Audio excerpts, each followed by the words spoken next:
প্ৰণীতা চুটিয়ে লৈ আহিছোঁ এটা শোকবাৰ্তা গণশিল্পী সূৰ্যদাস চাৰুনাই ইহ সংসাৰৰ পৰা বিদায় মাগিলে সূৰ্যদাসে চিৰসেউজ গীতৰ স্ৰষ্টা সূৰ্যদাসৰ মৃত্যুত এতিয়া শোকস্তব্ধ পৰিৱেশে বিৰাজ কৰিছে বাথৰুমত তেওঁ পিছল খাই পৰিছিল আৰু ততদয়াকৈ ইয়াৰ পাছত তেওঁক চিকিৎসালয়লৈ লৈ যোৱা হৈছিল কিন্তু চিকিৎসকে তেওঁক মৃত ঘোষণা কৰিছে আৰু এই মুহূৰ্তত আমি জনাব বিচাৰিছোঁ যে সূৰ্যদাসে ইহ সংসাৰ ত্যাগ কৰিছে ৰাজ্যৰ সাংস্কৃতিক জগতত নিশ্চিতভাৱে এক অপূৰণীয় ক্ষতি এই শিল্পীগৰাকীক হেৰুৱাই সকলো আজি শোকত ম্ৰিয়মান গণশিল্পী সূৰ্যদাসৰ দেহাৱসানৰ খবৰ লাভ কৰিছোঁ আমি সূৰ্যদাস আৰু নাই গণশিল্পী সূৰ্যদাসৰ মৃত্যু হ'ল ৮৬ বছৰ বয়সত শেষ নিশ্বাস ত্যাগ কৰিছে শিল্পীগৰাকীয়ে মানুহ দেখিছোঁ আজি বহুত মানুহ এই গীতৰ স্ৰষ্টা সূৰ্যদাস কেৱল এই গীতটোৱে বুলি নহয় কিমান কবিতা কিমান সৃষ্টি তেওঁ কৰি গ'ল মৰিগাঁও অসামৰিক চিকিৎসালয়ত শেষ নিশ্বাস ত্যাগ কৰিছে শিল্পীগৰাকীয়ে সূৰ্যদাসৰ বিয়োগত ৰাজ্যজুৰি শোকৰ ছাঁ পৰিছে তেওঁৰ কবিতাবোৰে হৃদয় চুই যায় তেওঁৰ গীতবোৰে সংগীতৰ লহৰ তোলে তেওঁৰ গীতৰ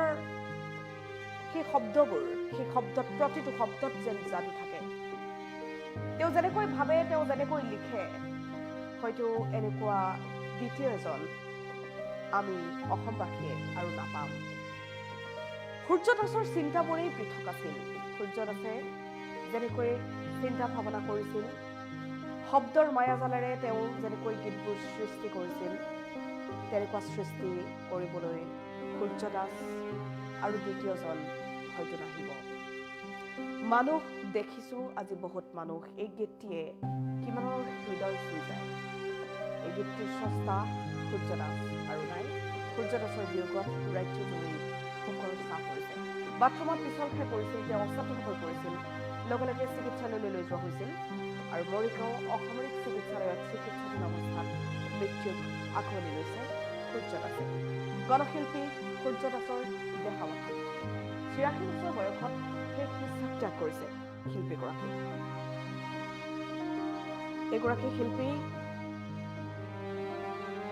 অসমবাসীয়ে আজি হেৰুৱালে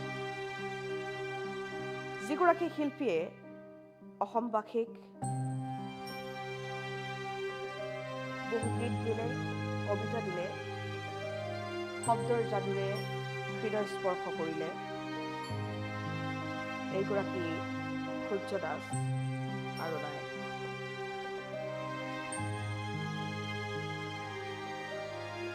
সমগ্ৰ মৰিগাঁৱতে শোকৰ ছাঁ পৰিছে সূৰ্যদাসৰ মৃত্যুত মৰিগাঁও অসামৰিক চিকিৎসালয়ত তেওঁলোকে লোকাৰণ্য পৰিৱেশ বিৰাজ কৰিছে অৱদান গুণভোক্তনিকৈ ভিৰ কৰিছে সূৰ্যদাসক শেষ শ্ৰদ্ধাঞ্জলি জ্ঞাপন কৰিবৰ বাবে সূৰ্যদাসৰ বিয়োগত ৰাজ্যজুৰি শোকৰ ছাঁ পৰিছে বাথৰুমত পিছল খাই পৰিছিল তেওঁ এয়া কালিৰ ঘটনা অচেতন হৈ পৰিছিল সূৰ্যদাস শিল্পীগৰাকীক ততাতৈয়াকৈ মৰিগাঁও অসামৰিক চিকিৎসালয়লৈ লৈ যোৱা হ'ল চিকিৎসকে বহু চেষ্টা কৰিলে কিন্তু চিকিৎসকৰ আপ্ৰাণ চেষ্টাৰ পাছতো হাৰ মানিলে সূৰ্যদাসে ইহ সংসাৰৰ পৰা বিদায় মাগিলে সূৰ্যদাসে গণশিল্পী সূৰ্যদাস আমাৰ মাজত আৰু নাই কবিতা লিখিবলৈ গান লিখিবলৈ মানুহজন আৰু নাই তেওঁৰ কলম এতিয়া স্তব্ধ তেওঁৰ কোঠাটোৰ প্ৰতিখন কিতাপ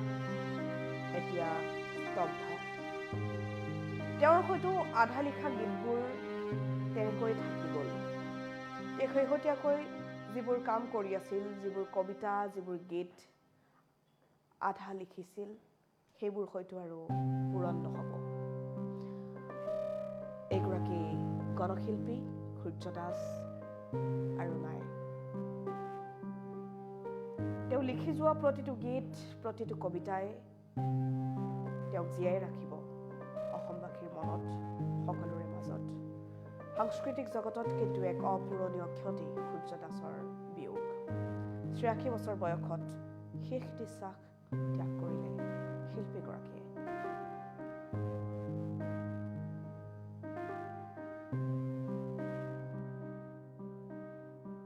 মই টাইমিংটো চোৱা নাই টয়লেটত গৈছে আৰু এবাৰ ফাটকৈ আৱাজ এটা দিছে এনেকৈ গৈছে